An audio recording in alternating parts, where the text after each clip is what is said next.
Hi everyone and welcome back to Brian's Horror Corner, or welcome if you're new to my channel. Either way, make sure you hit that subscribe button if you haven't already. It would help me out. It'll help you out because you won't miss any great horror content on the web here that I have to offer. But with that being said, the movie we're going to take a look at today from 1981 as part of my overall 1980s horror series is actually one that I don't have the physical media for. So I streamed it on YouTube.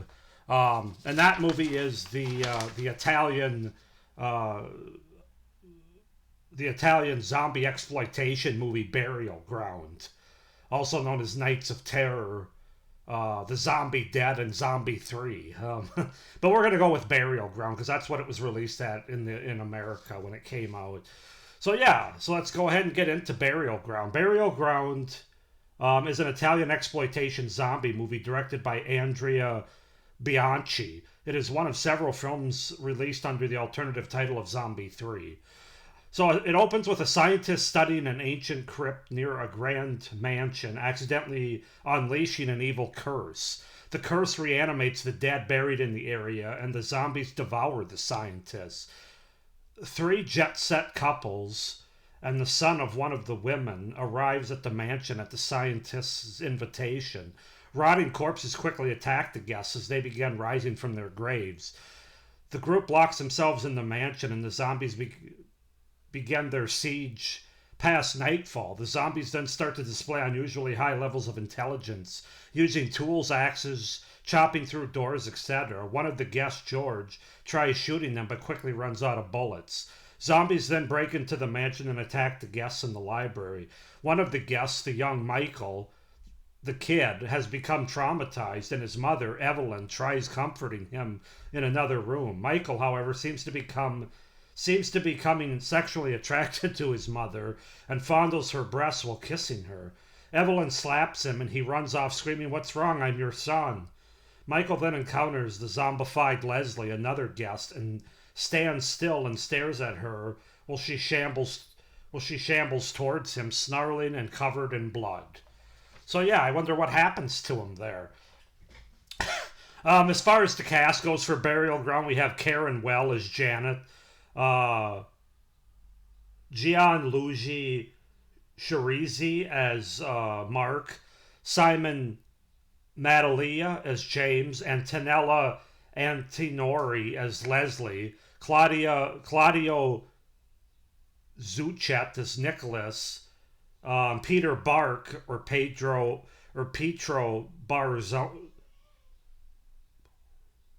Barzocchini as Michael. So a lot of Italian names there. They credit him with some American names. Peter Bark basically plays Michael. So anyway, that's the setup, the premise, and the cast for Burial Ground, Nights of Terror from 1981. As I said, I don't have this movie on physical media, but after watching it, I do think I'm going to get it on physical media because, well, it's kind of a typical zombie movie in a lot of ways. It doesn't reinvent the wheel or do anything too crazy. This is just a fun, good time movie where you can turn your brain off and watch zombie carnage on screen basically for 85 minutes. So I think it's worth having. So anyway, with that being said, let's get into what I like about this movie, starting with the pros. And you got to start with the fact that it is zombie carnage galore here, where the kills are plentiful, and so is the on-screen blood and gore, the flesh eating, the flesh tearing and pulling, etc. It's all here. So, maybe it's because I'm coming off a couple of movies where they kind of had off-screen kills and not an overly amount of gore. This movie kind of makes up for that a little bit, so maybe the timing helps me. But I really enjoyed it. They didn't spare anything. I mean, they showed these zombies digging in bodies and pulling out some of those gizzards and stuff, and it's all right there.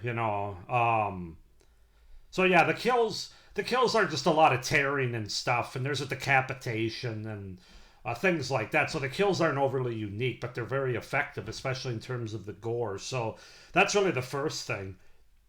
This movie has continuous waves of zombies that just keep coming and coming. Not just the ones buried in the ground, but then the ones that are killed by the zombies, the character that start out as regular characters at the beginning of this movie, then they reanimate and come back, which is a very cool concept and very interesting. And so basically the surviving characters really have no shot here, is what it boils down to, because for every 5 zombies they kill, there's like 8 to follow.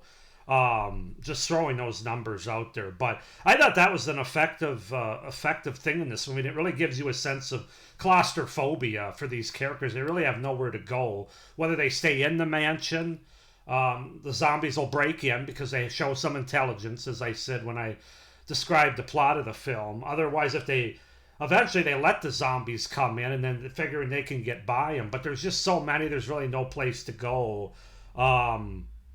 It's just a bleak and relentless atmosphere as a result with this movie. So that was very effective for me. I think the look of all the zombies, because the look is somewhat different. Now I'll admit some of the zombies that I saw at first looked like they had like sacks on their head and then it was painted up with makeup and stuff. And some of them do have that. I mean, it's not all extremely effective practical makeup effects, but for the most part, I like the fact that there was some uniqueness, some variety to the way these zombies looked in terms of their teeth and just their overall face and everything. And I actually like the look of these zombies, to be honest with you, being different from each other and for the most part. Therefore, I thought it was effective with some good practical makeup effect as well, especially as the movie goes on. I saw less of like the bags and the sacks on their heads and a little bit better practical makeup effects there. It's definitely more of an Italian zombie look than like a George Romero look, like you get in his Dead movies, but equally effective. So that worked for me. I know it doesn't work for everybody with some of the other reviews I've said, but I thought the look of them was good, very creepy. But like I said before, I think the thing that makes it the most bleak for the characters is there's so many of them. They just keep coming and coming and coming in waves. So the score and the music in this movie I also found to be very effective. Kind of has a techno old school kind of sound to it, but very fitting for this type of movie. I really enjoyed the music, and I thought that it added to that claustrophobic atmosphere and that sort of bleak atmosphere that we get in this movie. I also like that the movie doesn't waste any time in just getting to the zombies on attack, basically. You don't have any... There's not much to the story here. This is just to turn your movie off, and if you want to see people just get ripped apart by zombies with a lot of gore and stuff and not a lot of thinking, this is your kind of movie. There's no real reason for much. There's no real backstory, but that's okay in this case, I think, because I think after some of the last few movies I reviewed, I was just kind of ready for a movie like this that was turn your brain off and watch a zombie gore fest, basically, and they do it well here. And then my final pro is the movie is very well paced. It's only 85 minutes, so the runtime's effective. One thing about zombie movies, I don't like my zombie movies being over like 100 minutes. I just find that it gets a little bit too tedious, a little bit too repetitive. But that's not really the case in this movie. Like I said, it's well paced in terms of the attacks and the kills, because it starts right away and it goes to the last ending shot, but right before the ending credits as well. So yeah, I really enjoyed Burial Ground. I do have some cons for it. Not surprisingly, most of them are related to the dubbing of this Italian movie, and particularly one character that really annoyed me, and that was the kid Michael in this movie, who was played by that's the Peter Bark, credited as Peter Bark, but Pietro Barzacchini or something like that. I couldn't stand this kid because, first of all, it's like a 30-year-old adult trying to play like an 11-year-old. What the fuck, man? It just was so dumb.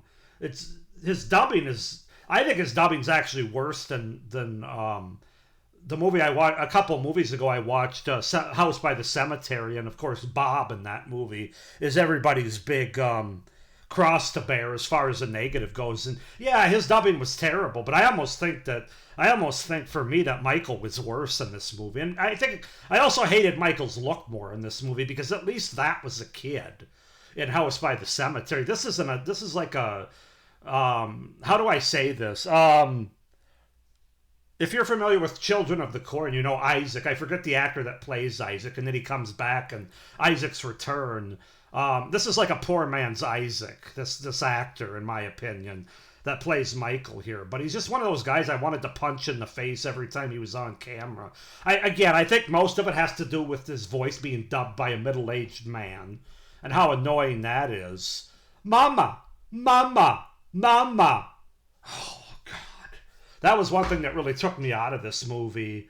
Again, it didn't kill it because there were still enough zombies on screen, and Michael, fortunately, is not like the main character, but he does come back to make his presence known, and I hated him just as much. But yeah, I wanted to punch him in the face every time he was on screen. I really hated the fact they used a 30-year-old man or whatever he was, a short man, kind of like, I don't know if he had dwarfism or something, kind of like the guy from, he was just short, like the guy from Children of the Corn, Isaac.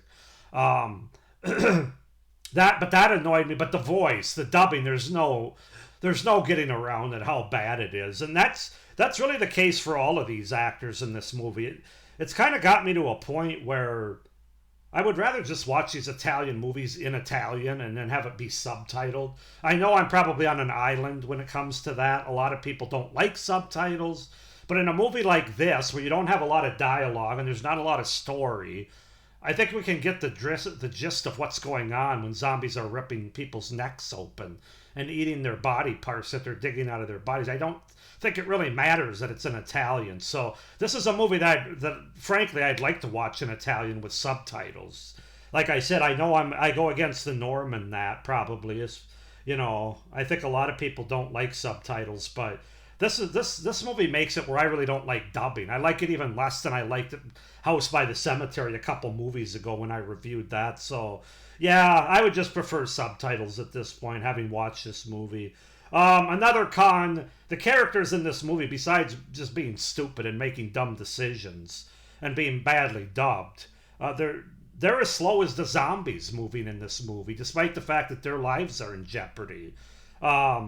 Stupid, they're like standing there letting the zombies come like right up to them. It's like, I understand that you're shocked by what you're seeing, but you might want to move back with a little bit more urgency than just standing there hoping apparently that the zombies are going to disappear or something. I'm not really sure, but I found that to be kind of annoying as the movie went on. It's like, you guys deserve to die, dude. I mean, it's like, run away. I mean, they're still slow zombies. Yes, they're intelligent, and you're still probably not going to get away from them, but you could at least run like hell. Run the other way. I mean, just keep running. Like Forrest would say. Just keep running. Anyway, with that being said, I enjoyed Burial Ground for the most part. It's a schlocky, cheesy Italian zombie movie that doesn't reinvent the wheel, but it does have a lot of fun and entertainment, especially as it relates to gore and zombie kills and looks of the zombies, for me anyway. So I'm going to give this movie a 7.5 out of 10. I know that's kind of been my number with some of these movies lately, but it is what it is. I don't love it to the point where I can, give it almost a perfect score, but certainly it's better than it's not. So 7.5 out of 10 for Burial Ground, Nights of Terror from 1981. Go ahead and comment down below if you guys have seen this movie, what you think of it. It is on YouTube.